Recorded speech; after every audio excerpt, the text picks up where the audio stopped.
Here in Long Beach, California, hibiscus and whitefly. They seem to be a big match this spring here in Southern California. The weather is getting warmer, and I have clients that are starting to tell me about, hey, I'm having a lot of challenges with whitefly. So what can I do about it?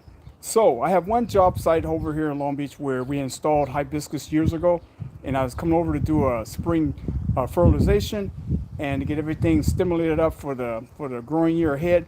And notice that the whitefly are trying to colonize here on the hibiscus. So I'm going to show you what it looks like. I'm going to show you some of the techniques and processes I use in order to thin out some of the hibiscus to help alleviate the possibilities of them hiding underneath a lot of foliage and stuff like that. So take a look at this video and let me know in the comments what you think about the trimming, about the video coverage and whatnot. I don't have a videographer, so I'm doing my own videos. So this will be the first time I'm going to do a trimming and showing you here live of what's going on. So let's take a look at the products I'm using to bring up the nutrient levels in plant material. All right, this is the gold standard, in my opinion. Arborjet Ecologel products. Hydrotane, which is a soil moisture managing product. C Extra, which is a nutritional supplement that has seaweed, biostimulants, and other important nutritional elements inside of it. And Bloomplex. Bloomplex is the gold standard from the standpoint of having a lot of blossoms, creating a lot of endurance for the plants as it comes into the hotter times of the year, and less stress on the plants and stuff like that. And so the combination I use is like about 4 ounces of the Bloomplex, 1 ounce of the C Extra, and about 4 ounces of the Hydrotane. I have it in a hose-in sprayer. It's around here somewhere, but I dial it down to like about 2 to 4 ounces per gallon of water.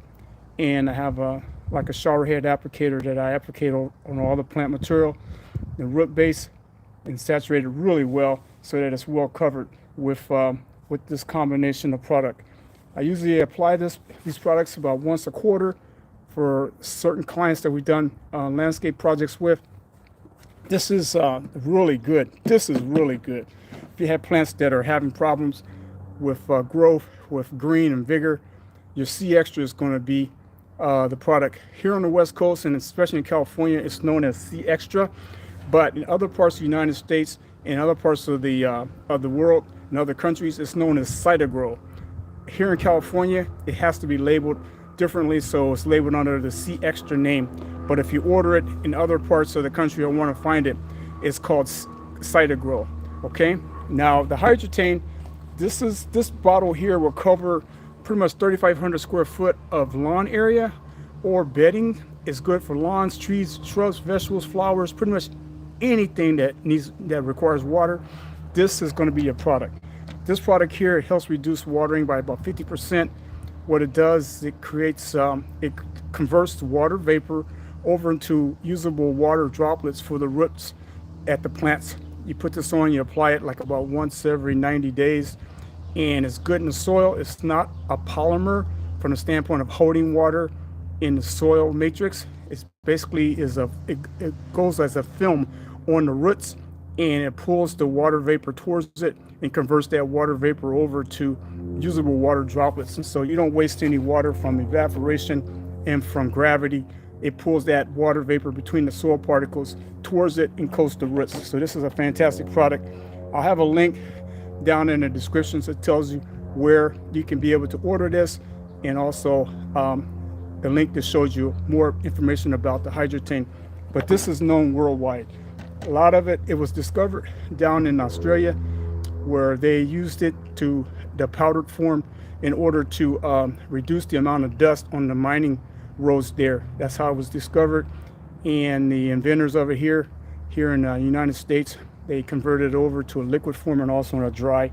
But it's made down in Florida, Ocala, Florida. Okay, and this other product right here is called Bloomplex. Now this Bloomplex is really excellent.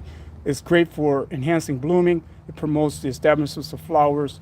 It helps with poorly established plants, and it provides a lot of phosphorus, so you get a lot of blooming and a lot of fruiting. we use this and plants just kick in big time by using this Bloomplex. So I applied that to all of our shrubs and also to the turf to give us some boost. And we should have a really good growing year as we move into springtime with these products that I use here. I use these things on a quarterly basis. Now, getting to the hibiscus. Here's one hibiscus I've already thinned out, and you can see how it's pretty airy to where I can be able to see through it. The air is able to go, the air can go through and probably ventilate this hibiscus. It was pretty congested with a lot of crossing limbs and stuff like that. But I went through and I trimmed out quite a bit of crossing limbs. So now it has sunlight so that it can be able to get sun in there. But also we're going to isolate more the energy towards individual branches rather than just a conglomerate of different limbs and stuff going on. And we'll be able to come back in and do another trimming if necessary. But this is how it's looking now. Nice and airy. It's going to produce really nice flowers when it blooms out. It hasn't started to bloom out yet. We just gave it a bunch of nutrients, and so it should do really well after it starts to get into its blooming cycle. Now here's what it looks like prior. This is another hibiscus here to where it's, this is how it looked before I did any kind of technical pruning in there. And so as I look at this, let's see if I can set this up right so we can be able to get a little bit of a idea of how I do this.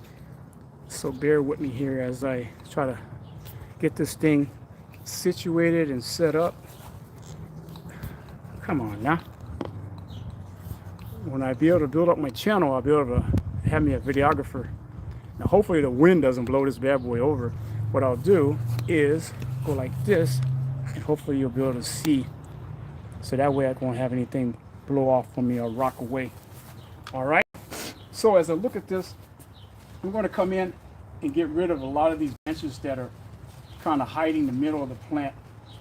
So I'm going to come through. There's limbs in here that are crossing, so they're just growing straight across, and there's no value. So I'll come through and prune those out. Got a nice sharp pair of pruners. I have some Coronas. Corona's a very excellent brand of pruning shear. As you see, we're opening it up pretty well.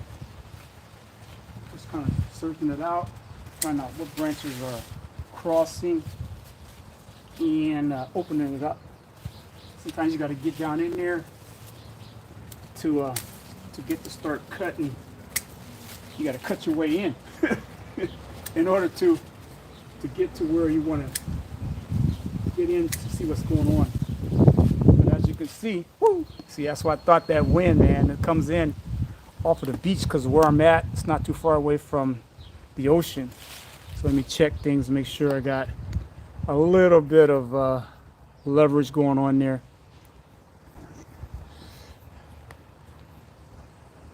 There we go. Come on, baby. Hopefully that's you can get a good view of that. This wind is interesting. As in the evening time, it picks up here. We're pretty close to the ocean, so you have those evening winds that come through. Hopefully my camera doesn't blow over. If it does, it does. That's the way it goes. I'll learn how to do better videos. So be sure to hit that subscribe button. Give me a thumbs up. Put those comments in there to get that algorithm happening. Then I can be able to have me as a videographer, or at least have some different equipment so I can do better videos for you. That'll be your blessing to me as I share my expertise and knowledge with you. So we go through and you look at it, find out which limbs you have to prune out, which limbs are crossing. Come through and open them up like this. These are growing straight up in the air. We don't need that. Come back to the back of the plant. Take a look at it. You got some limbs that are growing down towards the ground. We have limbs that are really close to the base of the tree that we really don't need that because it just hides the trunk of the tree or the shrub. It creates a hassle because those limbs just grow down into the ground and they just create a nice camouflage area for any kind of pest. So they hide out down there underneath the hibiscus. All right. So far, so good. Got a couple down here that will prune back. A couple that are going down into the ground. Get rid of it. So slowly but surely, you see I open up a hibiscus so that you can see through it. Sunlight can get through there. And that way, if we have any situations with whitefly want to come through, they won't be able to hang out in there. We got one that's going right through the middle, but that's okay because it'll come up through there. Flip over on this side. Oops. Let's see what's happening. It's kind of congested down here near the base. So we'll go through and prune out some of the stuff down here at the base so we don't have a bunch of riffraff happening down here. Just about got it done of what I aim for, because you can always come back and prune more out if you choose to do so as the season goes along. But this first cut is critical because that gets things started, and the energy now is going towards certain limbs and not towards the whole plant. This one here is kind of interesting. I'll kind of leave it for now, but I'll probably end up cutting it later. But as you can see here, there's a couple going up straight. This is cool. This is cool. Cut that one out of there. Look over this way. Everything looks pretty good. All right. So there you go. That's a thin out. So compared to when I first started, these are the limbs that came out of there. And let me take a look. On the bottom of some of these leaves, you can see where the whitefly, they actually tried to start to colonize. You see that circle there? Here we go.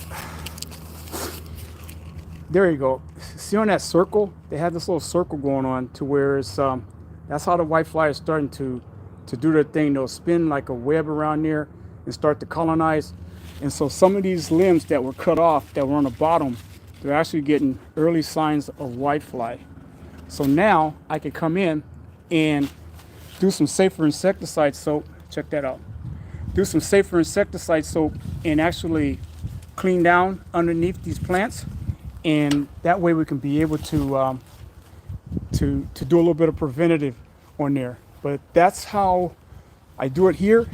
The leaves are kind of corrodic, so the nutrients will help bring that plant back to nice and green. There's a couple limbs that I'll probably cut out. That one that I told you I was going to leave in, I'm not going to leave it in. I'm going to cut that out. Now, there we go. So that's how it looks. Nice and airy. We got air circulation going through. You got sunlight that can get through there, just like our other one here, the first one we did.